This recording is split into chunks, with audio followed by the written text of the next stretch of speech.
It was another birthday dinner at our house, this time for Granny, and a somewhat special occasion because Porter had promised a couple of surprise announcements. It was Saturday night, still in September, and mine and Woodrow's confinement, that means like having to stay inside, would be ending next Tuesday. We were given a temporary reprieve for this dinner. Reprieve means like getting off. I suspected none of the adults cared if we observed our confinement rules anyway.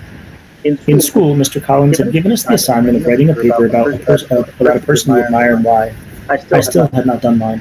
Grandpa, having proofread Woodrow's paper, was so impressed, he had insisted Woodrow read it at the birthday dinner. Then Porter stood up, holding a glass of blackberry wine. I want to propose a special toast to Mother Ball, my good mother-in-law and granny to these children.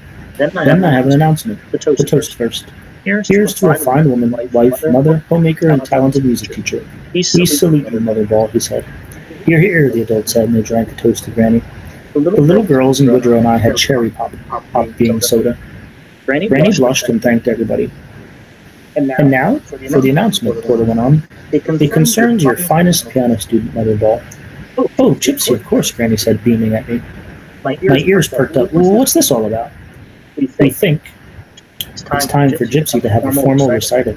A recital, I screeched. What for? What for, Porter said. To show off for us in Coal Station. Show off, I repeated like a dummy. Yeah, show off not only how good you are, but to honor you as a teacher as well. A recital? I was speechless. That meant just me all by myself playing the piano for about 30 to 45 minutes in front of a bunch of people. So again, that's what a recital is basically when you show off some sort of talent. Generally it's like piano or singing or something like that. I think your 13th birthday would be a perfect time, Mama said, looking very pleased. That'll give you about 2 months to prepare. Alright, so what was the first announcement that Porter had? Let's see who's paying attention. What was Porter's first announcement?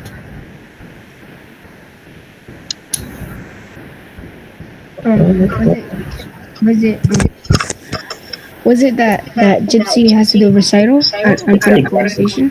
Yeah, that's correct. So the fact that Gypsy's going to do a recital. Right nowadays, a lot of people you don't see this as often, but this was like a popular thing back in the day. So the fact that she's going to play piano is the first thing that he had a surprise about. All right, so who are we going to invite? I asked. Everybody came from everybody at the table. Yeah, the whole town, said Woodrow. They were all waiting for me to react. Surprisingly, I felt a thrill of excitement beginning to grow. I could show off all those tricky finger things I'd learned and all the beautiful Mozart pieces. Mozart is a very famous classical musician. The popular stuff too. And folk songs is a type of music. And of course jazz, and jazz is another type of music. A program is taking shape in my head. So I'll play a couple of different versions of different things so you can actually see what each one of these types of music are. They're all very different from each other. Joe Palooka, I said breathlessly, unable to hide the excitement. Everybody laughed and applauded. We'll lay our plans tomorrow, Mama said. Now for the other announcement, Doc declared, and stood up regarding Woodrow. Woodrow? Me? Woodrow said, and his voice broke. He looked startled, and the rest of us tried not to notice. Is it about my mama? He said. Oh no, son, I wish it were. But still something good. Some time back, friends examined Woodrow's eyes. Since that time, I've been in correspondence with a doctor friend of mine who's an eye specialist in Baltimore. So after some long discussions with Porter and Mr. Ball here, we've decided to take Woodrow to my friend in Baltimore and see what can be done for him. You mean an operation, I said? Probably. We can't give any guarantees, Doc went on. But from what I understand, the chances for a successful operation are promising. Woodrow was speechless. Got your tongue, cousin? I said, poking him playfully. No, he said, I was just waiting to hear Granny holler it's time to wake up and get ready for school, because I know I'm dreaming. What a night, what a party. It was by far the best one that we've ever had. Right, so you had the first thing that was the surprise, which was the recital. What was the second surprise? That Woodrow they were gonna see if he could fix his eyes. There you go. That's the correct answer. Alright, so this is the last chapter coming up, 23. On October 11th, the one-year anniversary of Aunt Belle's disappearance, Woodrow came scratching at my window at 4:45 a.m. We had planned out the night before, but when I opened my eyes, I couldn't remember what I was supposed to do. The breeze at dawn has secrets to tell you, Woodrow whispered through the screen. So you can kind of tell here the reason why they did this at 4:45 a.m. is because it's before dawn. Remember, dawn is when the sun comes up. And this first line, the breeze at dawn has secrets to tell you, is the poem that the mom was reading. I sat up. Oh yeah, we were going to the treehouse to watch the dawn come. Don't go back to sleep. Again, this is the poem continuing. He went on.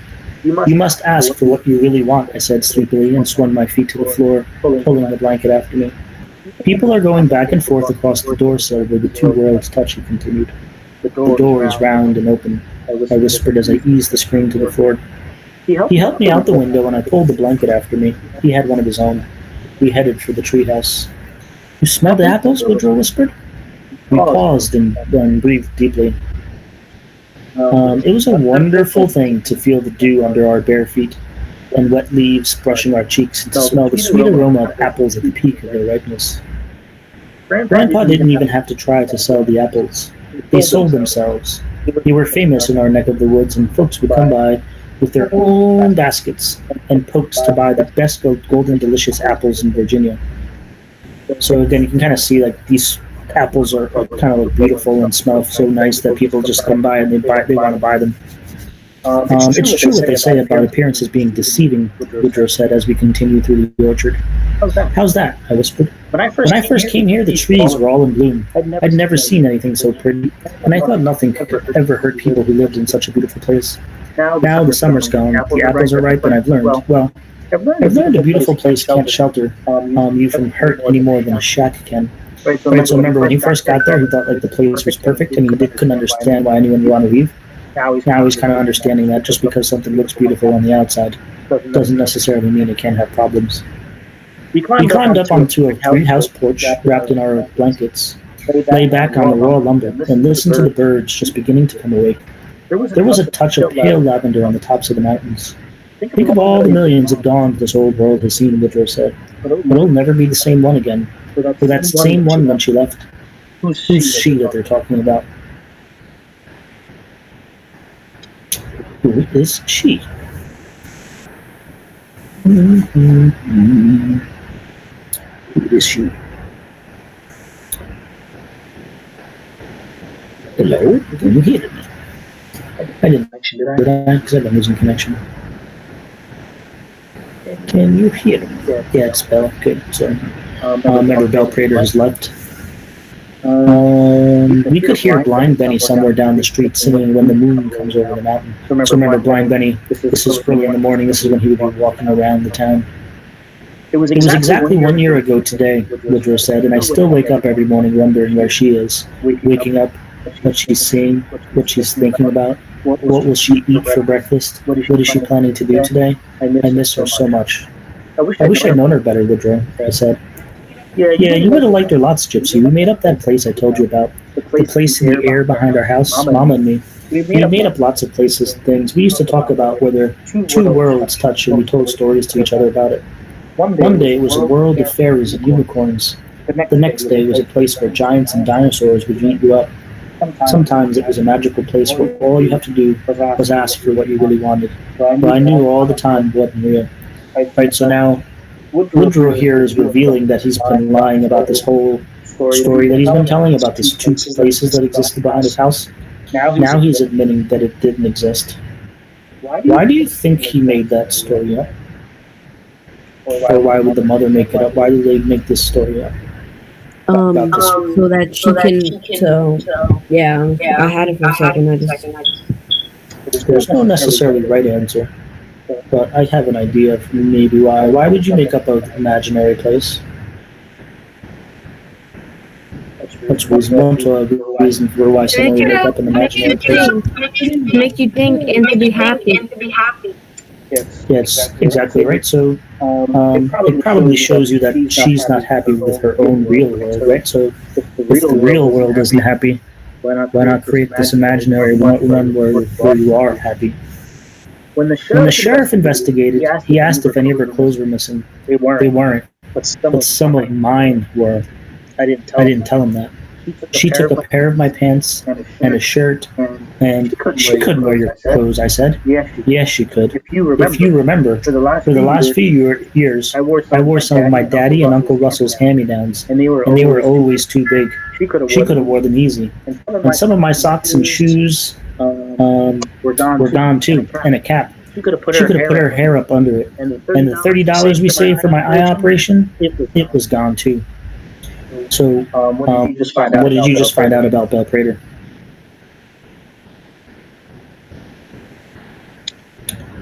What did we just find out about Belle Prater?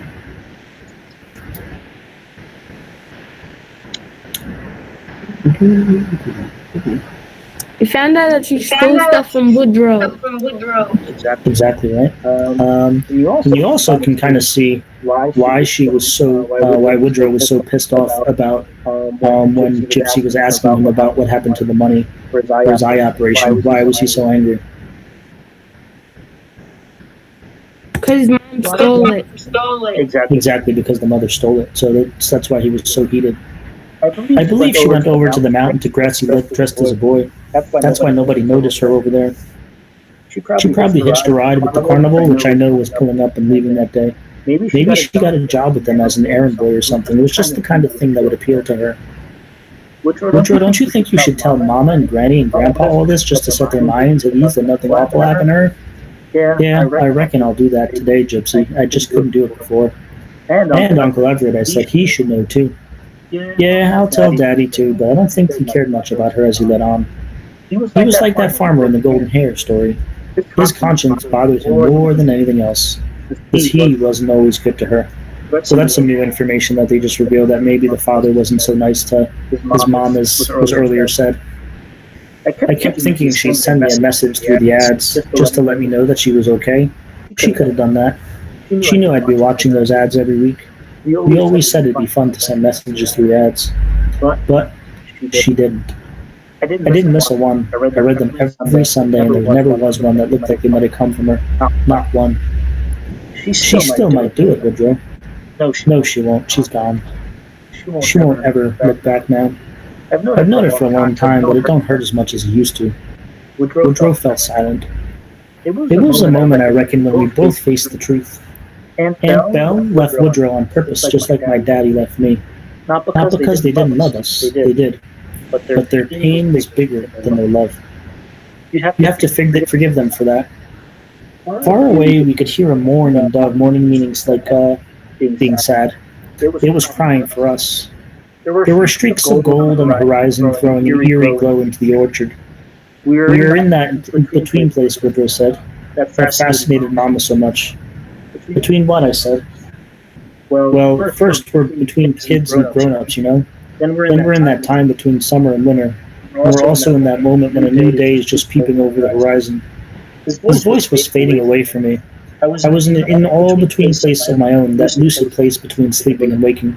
So again, they're revisiting this idea that the mom was kind of obsessed with this idea of in-between places. So you can imagine that, like, being a tween is kind of like in-between place. The break between summer and winter is like an in-between place. When the sun rises is an in-between place. And also the fact that she's like half asleep is like an in-between place. I was watching my daddy come riding over Cold Mountain on a black horse. Tall and straight in the saddle he was. Dark and rugged as the hills. Nobody in Coal Station had ever seen the likes of him. Alright, so that's the end of the story. What you are going to do is a few questions. Wait, that's the end of the story? That is the end of the story. It's a cliffhanger!